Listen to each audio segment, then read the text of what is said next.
ఒకసారి ఈ వీడియో చూడని వాళ్ళ కోసము మీది ఏ వీడియో పర్టికులర్ ఉంటే ఆ వీడియోకి మీరు వాళ్ళు ట్రోల్ చేశారు? కాన్సెప్ట్ ఏంటి? కాన్సెప్ట్ ఏంటంటే ఇట్లా ఏదో రీసెంట్‌గానే ఏదో ఓన్ వాయిస్ డైలాగ్ కొట్టినా.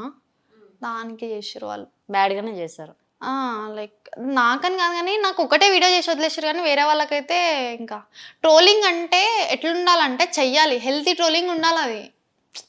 పిచ్చి పిచ్చిగా చేయొద్దు. హర్ట్ అయ్యేలా చేయొద్దు. నేను ఇప్పుడు నా ట్రోలర్స్‌కి కూడా నేను ఒకటే చెప్తా. ఇన్ కేస్ వాళ్ళు మంచిగా చేసిర్రనుకో ఓకే. మిగతా వాళ్ళు ఇప్పుడు ట్రోల్ చేసినాననుకో, ఇప్పుడు నేనే ట్రోల్ చేసినా. నువ్వు నవ్వాలి దాన్ని చూసి.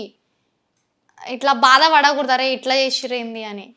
చేసిన వాళ్ళకి కూడా నేనైతే అదే చెప్పాలనుకుంటున్నా. హెల్తీ ట్రోలింగ్స్ ఉంటే బెస్ట్. ఒకళ్ళని గెయిన్ చేయడం. ఇప్పుడు యాక్చువల్‌గా చాలామంది ఏం చేస్తుర్రంటే పాపం ట్రోలర్స్‌కే మెసేజ్ చేసి నా మీద ట్రోల్ చేయడం.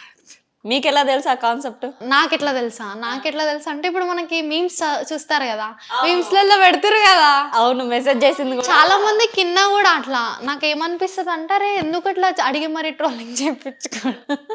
అందుకే ట్రోలర్స్ ఎక్కువైతున్నట్టురు. నాకు ఆ కాన్సెప్ట్ ఎట్లా తెలుసు నేను చేయించుకున్నాను అంటే ఇప్పుడు నేను అట్లనే వేయించుకొని ఉంటే పాటికి ఎప్పుడో బయటకు వస్తుండేనా రాకుండానా 1 year అవుతుంది. ఓకే. అది వాళ్ళు నా మీద చూపించే లవ్ అనుకోవాలి. ఓకే.